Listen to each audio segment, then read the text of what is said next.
नमस्कार. आज आपण एका खूपच रंजक विषयाबद्दल बोलणार आहोत.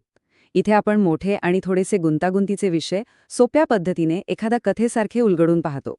तर मग एखादी गोष्ट फक्त मनोरंजन न राहता समाजाचा आरसा कशी बनते हा प्रश्न खूप महत्वाचा आहे, नाही का? चला, आज आपण याच प्रश्नाचं उत्तर शोधूया मराठी लघुकथेच्या एका 40 वर्षांच्या अद्भुत प्रवासातून. ओके, तर हा प्रवास आपण कसा करणार आहोत? हे आहेत आपले मुख्य टप्पे. चला तर मग सुरू करूया. चला, सुरुवात करूया अगदी मुळापासून.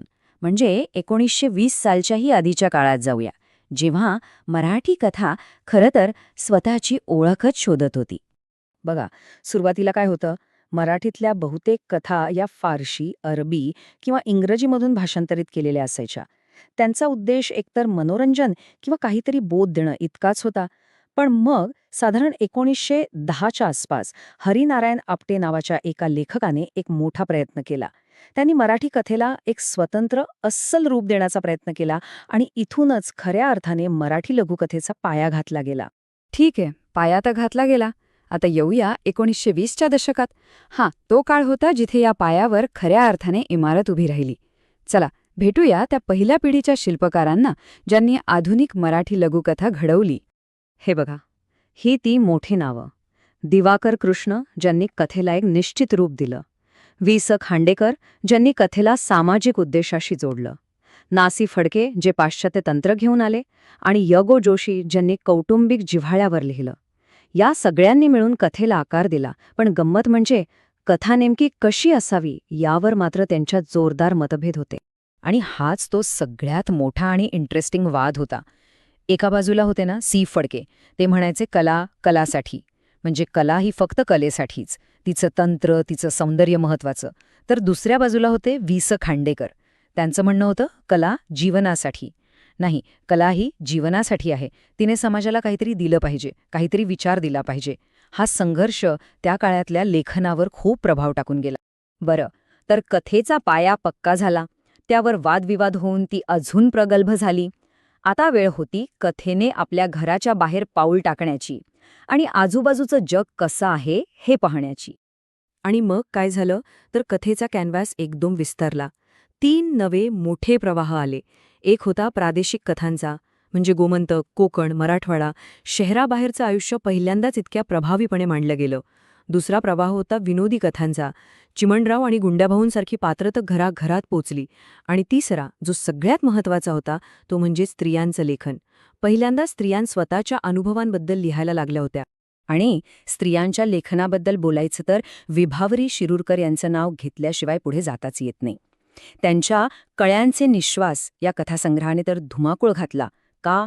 कारण त्यांनी त्या काळातल्या अविवाहित स्त्रियांच्या मनातली घुसमट, त्यांची कोंडी इतक्या प्रामाणिकपणे आणि धाडसाने मांडली की तेव्हाच्या समाजाला तो एक मोठा धक्का होता.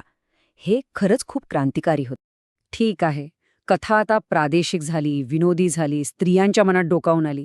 पण खरी क्रांती अजून बाकी होती.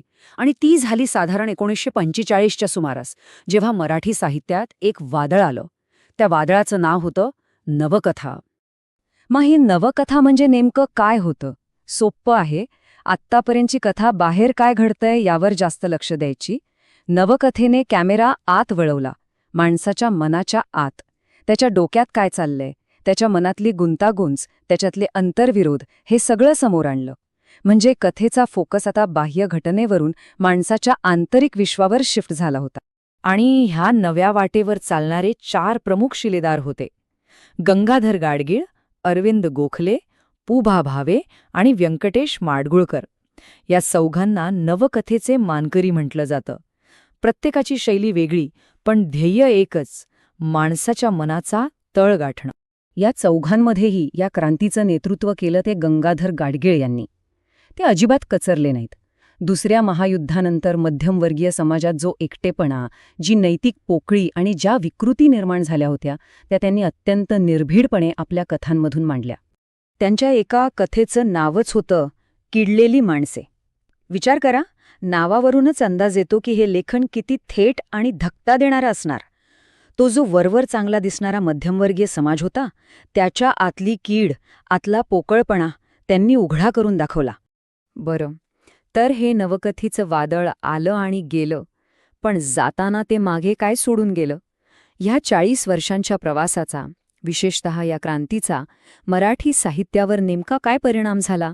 याचं उत्तर आपण 3 टप्प्यांमध्ये बघू शकतो.